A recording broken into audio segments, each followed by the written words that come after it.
முழுவதும் வரவேற்கிறாங்க. அதனால் இந்த திட்டம் தொடரும். இந்த திட்டம் இன்னொன்று புரிஞ்சுக்கணுங்க. தமிழ்நாடு அரசு ஒத்துக்கணும். இந்தியாவில் உத்தரப்பிரதேசில் அதிகமான கிராமத்து மக்கள் இருக்கிறாங்க. தமிழ்நாட்டை விட 3 மடங்கு மக்கள் உத்தரப்பிரதேச கிராமத்தில் இருக்கிறாங்க. ஆனால் உத்தரப்பிரதேச அரசுக்கு கொடுத்த பணத்தை விட தமிழக அரசுக்கு மோடி ஐயா அதிகமான பணத்தை கொடுத்துருக்கிறாங்க. ஆன் ரெக்கார்ட் நான் சொல்கிறேன்.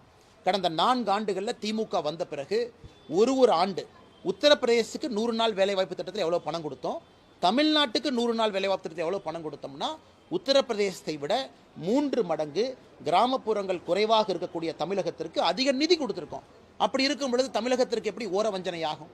அதனால்தான் இன்று நாம் சொல்லுகின்றோம், ஒரு அரசுக்கும் அந்த வருடத்தினுடைய ஆரம்பத்தில் அலோகேஷன் சொல்லிடுவோம். ஒரு அரசும் அதை வைத்து திட்டத்தை போடணும். 40% அவங்களுடைய பணத்தையும் உள்ள போடணும். நேர்மையான முறையில் நடத்தணும். நானே 3 மாதத்திற்கு முன்பு பாரத பிரதமர் அவர்களுக்கு கடிதம் எழுதியிருக்கின்றோம். ஈரோட்டில் ஒரு பஞ்சாயத்தில் எப்படி 90% இதை ஃப்ராடு பண்ணியிருக்கிறாங்க,